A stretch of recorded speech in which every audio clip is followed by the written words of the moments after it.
नमस्कार, मैं हूं अंकुर और आप देख रहे हैं सत्य हिंद। एक नजर अब तक की सुर्खियों पर। मध्य प्रदेश में ज्योतिरादित्य सिंधिया के साथ बीजेपी में आए उनके समर्थक अब घर वापसी कर रहे हैं। 2 दर्जन से अधिक नेताओं ने अब तक कांग्रेस में वापसी कर ली है। अब इंदौर में उन्हें बड़ा झटका लगा है। सोमवार को सिंधिया के करीबी प्रमोद टंडन ने बीजेपी से इस्तीफा दे दिया। इसके साथ ही उन्होंने दावा भी कर दिया कि 2023 में कांग्रेस की सरकार आ रही है।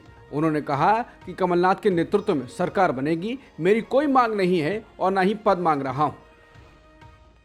कांग्रेस ने मुख्यमंत्री शिवराज सिंह चौहान के विधानसभा क्षेत्र में भी सेंध मार ली है। सीएम के क्षेत्र बुधनी से बड़ा काफिला लेकर निकले ग्राम छापरी से युवा नेता राजेश पटेल बड़ी संख्या में अपने समर्थकों के साथ भोपाल पहुंचे और कांग्रेस की मेंबरशिप ली। उन्हें कांग्रेस के प्रदेश अध्यक्ष कमलनाथ ने सदस्यता दिलाई। राजेश पटेल के वाहनों का करीब 100 गाड़ियों का काफिला, जिसमें कांग्रेस के झंडे लगे हुए थे।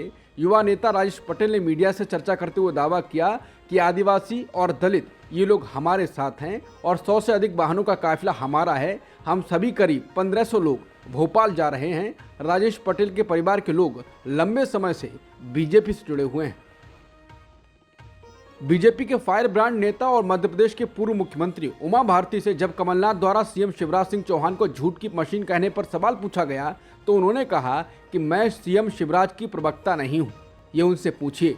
बता दें, इससे पहले भी वो बीजेपी नेताओं पर आक्रामक रही हैं। उनको जब पार्टी ने जन आशीर्वाद यात्रा में अनदेखा किया था तब उन्होंने कहा था कि हो सकता है कि वो घबरा गए हों कि अगर मैं वहां रहूंगी तो पूरी जनता का ध्यान मुझ पर होगा। उमा ने कहा कि अगर सिंधिया ने 2020 में सरकार बनवाने में मदद की थी तो मैंने भी 2003 में बड़ी बहुमत वाली सरकार बनाने में मदद की थी।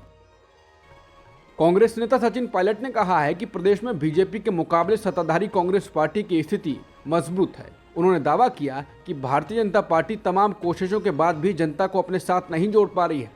बता दें, राजस्थान में इस साल के आखिर में विधानसभा चुनाव होने हैं। इससे पहले खबर आई थी कि बीजेपी के शीर्ष नेताओं की रैलियों में भी लोग नहीं जुट रहे हैं और बीजेपी अपने काडर को भी नहीं समझा पा रही है कि बिना मुख्यमंत्री के चेहरे के चुनाव में क्यों उतर रहे हैं। राजस्थान के वरिष्ठ पत्रकारों का कहना है कि वसुंधरा राजे पर्दे के पीछे से खेल खेल रही हैं और बीजेपी की यात्रा भी फ्लॉप हो रही है। लेकिन बीजेपी अभी तक सीएम फेस घोषित करने के मूड में नहीं है और बागी नेताओं के खिलाफ सख्त है। महाराष्ट्र की एनसीपी के दोनों गुटों ने अब दावा किया है कि उनके बीच या पार्टी के अंदर कोई फूट नहीं है।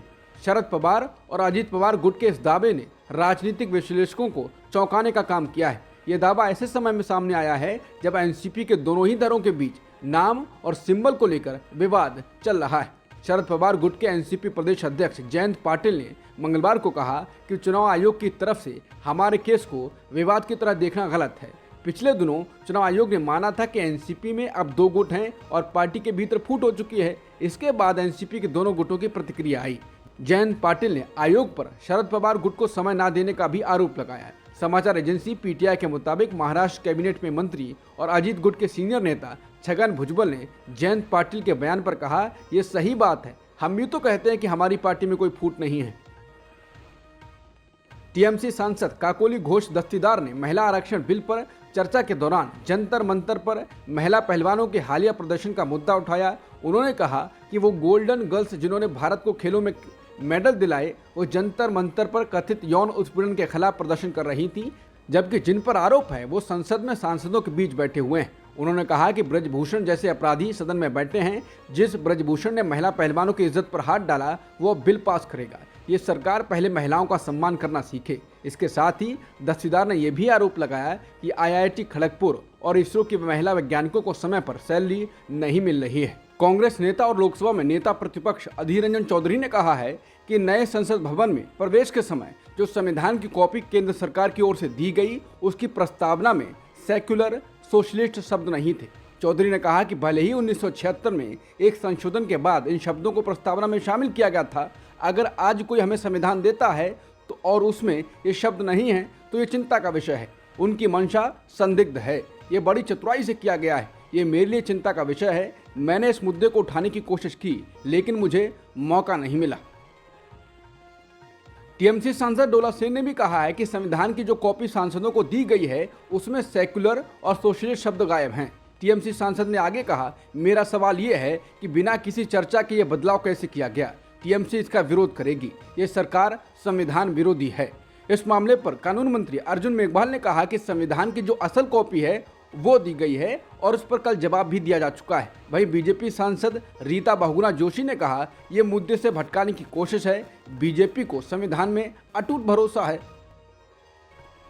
बीजेपी नेता सुशील कुमार मोदी ने भी संविधान की कॉपी में समाजवाद और सेकुलर शब्द नहीं होने पर बयान दिया। उन्होंने कहा, यह नहीं कहा गया था कि संशोधित प्रति है, ये जब संविधान स्वीकृत हुआ उस समय की कॉपी है। उसमें तो समाजवाद सेकुलर शब्द था ही नहीं। वो तो इंदिरा गांधी ने आपातकाल का फायदा उठाकर संविधान संशोधित किया था। आज कोई समाजवाद की बात करता है।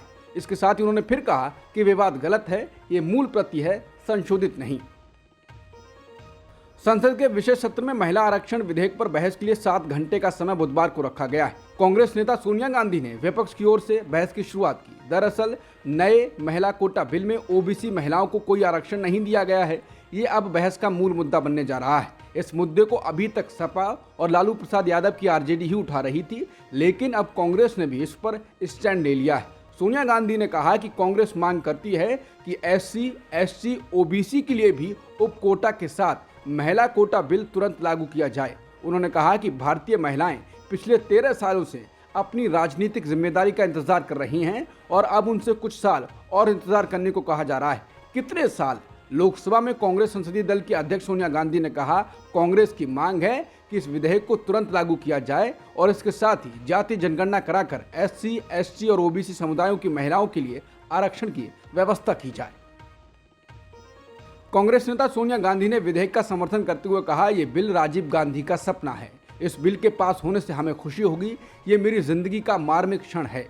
उन्होंने कहा कि भारतीय महिला में समुद्र की तरह धैर्य है। उन्होंने नदी की तरह सभी की भलाई के लिए काम किया है। महिलाओं के धैर्य की सीमा का अनुमान लगाना कठिन है। वो कभी आराम करने के बारे में नहीं सोचती हैं। उन्होंने कहा कि मेरे जीवन साथी राजीव गांधी ये बिल लेकर आए थे जो राज्यसभा में 7 वोटों से गिर गया था। उन्होंने कहा कि नारी शक्ति वंदन अधिनियम 2023 के रास्ते की सभी रुकावटों को दूर करते हुए इसे तुरंत लागू किया जाए।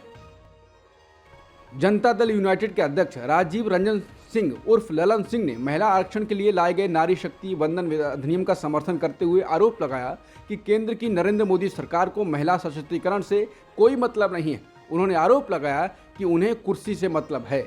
लोकसभा में आज ललन सिंह ने कहा, कुर्सी बचाने के लिए कोई भी जुमलेबाजी कर सकते हैं। आप महिलाओं को छलने का काम करेंगे। महिलाएं जान गई हैं कि आप भारी जुमलेबाज हैं। ललन सिंह ने कहा, आप गंभीर होते तो 2021 में जाति जनगणना कराते। आपने जनगणना शुरू कराया होता तो अभी तक हो गया था। उन्होंने कहा कि बिहार पहला राज्य है जहां 2005 में सरकार बनी और महिलाओं को 50% आरक्षण दिया गया। ललन सिंह ने कहा कि 2015 में महागठबंधन की सरकार बनी और 2016 में राज्य सरकार की सारी सेवाओं में 35% महिलाओं को आरक्षण दिया गया। आपकी तरह 4.5 महीने इंतजार नहीं करते रहे। उन्होंने बिल का समर्थन करते हुए कहा, इसमें पिछड़ी और अति पिछड़ों को आरक्षण मिलना चाहिए। रांची स्थित PSU हैवी इंजीनियरिंग कॉरपोरेशन के इंजीनियरों सहित कर्मचारी 18 महीने से वेतन न मिलने की वजह से विरोध पर उतर आए हैं। 100 से अधिक कर्मचारी विरोध में 21 सितंबर को प्रदर्शन करने के लिए चंद्रयान 3 की कटआउट कॉपी के साथ दिल्ली के लिए रवाना हुए हैं। हैवी इंजीनियरिंग कॉरपोरेशन यानी HEC मजदूर यूनियन के अध्यक्ष भवन सिंह ने कहा है कि हम अलग अलग ट्रेनों से दिल्ली के लिए रवाना हुए हैं और 21 सितंबर को प्रदर्शन के लिए दिल्ली में जंतर मंतर रोड पर जुटेंगे। हम जनता को दिखाने और केंद्र को इसरो के हालिया चंद्र अन्वेषण मिशन में हमारे योगदान की याद दिलाने के लिए चंद्रयान 3 की कटआउट कॉपी भी लेकर जा रहे हैं। हमें 18 महीने से वेतन नहीं दिया गया है। HEC के कर्मचारियों और इंजीनियरों ने दावा किया कि उन्होंने इसरो के दूसरी लॉन्चिंग पैड के कई हिस्सों का निर्माण किया था, जिसका इस्तेमाल चंद्रयान 3 के लिए किया गया था। अमेरिका ब्रिटेन के बाद अब ऑस्ट्रेलिया ने भारत और कनाडा के तनाव को लेकर प्रतिक्रिया दी है। ऑस्ट्रेलिया ने खालिस्तानी हरदीप सिंह निज्जर की हत्या में भारत की संलिप्तता के बारे में कनाडा के आरोपों को चिंताजनक बताया है और कहा है कि हम इन घटनाक्रमों पर बारीकी से नजर रख रहे हैं और उसने अपने भारतीय समकक्षों के साथ मुद्दों को उठाया है। ये टिप्पणी ऑस्ट्रेलियाई विदेश मंत्री पेनी वोंग ने मंगलवार को संयुक्त राष्ट्र मुख्यालय में एक संवाददाता सम्मेलन में की। अब तक की खबरों में इतना ही। बाकी खबरों के लिए बने रहिए सत्यहिंदी.com के साथ।